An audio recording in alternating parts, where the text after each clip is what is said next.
The morning began like any other for wildlife photographer Ethan Calloway. He had set out before dawn, camera slung over his shoulder, hoping to capture the quiet resilience of Oregon's forests after a long, harsh summer. But as he climbed the misty ridges of the Cascade Mountains, the air carried something far more ominous than he expected. The bitter scent of smoke. At first, it was faint, a whisper on the wind. Then came the haze, drifting between the towering pines, and the soft crackle of burning undergrowth somewhere beyond the ridge. Ethan's instincts told him to turn back, yet his curiosity and perhaps his stubborn respect for nature pushed him forward. That's when he saw movement. From between the blackened trunks, a small shape darted out, stopping just a few feet ahead. It was a rabbit, but unlike any he had ever photographed before. Its fur was streaked with soot, its whiskers curled from heat, and one ear was singed at the tip. The little creature trembled,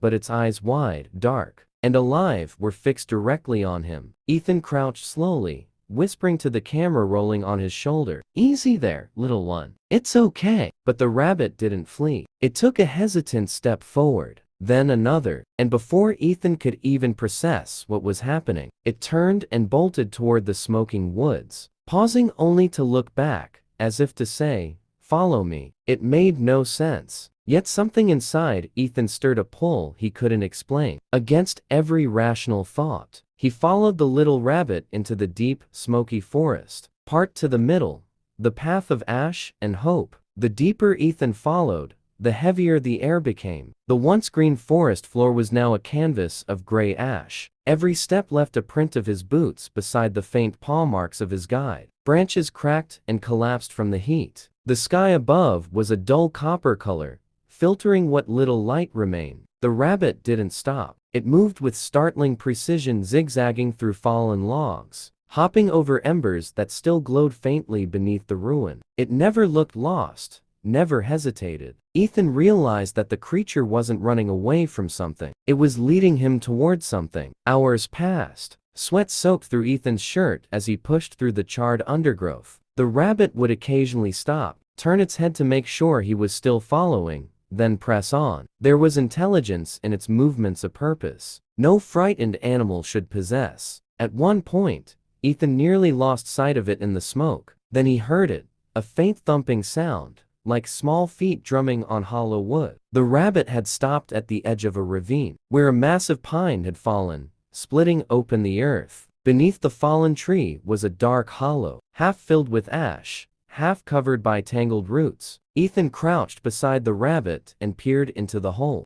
There, beneath the roots, another rabbit lay motionless, larger, older, and barely breathing. Its fur was blackened, its body curled protectively around something. When Ethan looked closer, his heart broke. There were tiny shapes beneath the mother's paws, 3 newborn kits, weak, but alive. The realization hit him like lightning. This little soot-covered rabbit had crossed miles of burning forest, not for itself, but to find help. It had found a human stranger and somehow led him straight back to its dying family. Ethan's throat tightened. Okay, I've got you," he whispered. He pulled off his jacket and carefully scooped up the mother and her babies, cradling them against his chest. The air was hot, unrelenting. He could feel the faint, rapid heartbeat of the small rescuer against his wrist as it hopped close beside him, refusing to leave. Together, they began the long, perilous walk back. The trail was harder now. Smoke choked the air. A burning branch crashed nearby,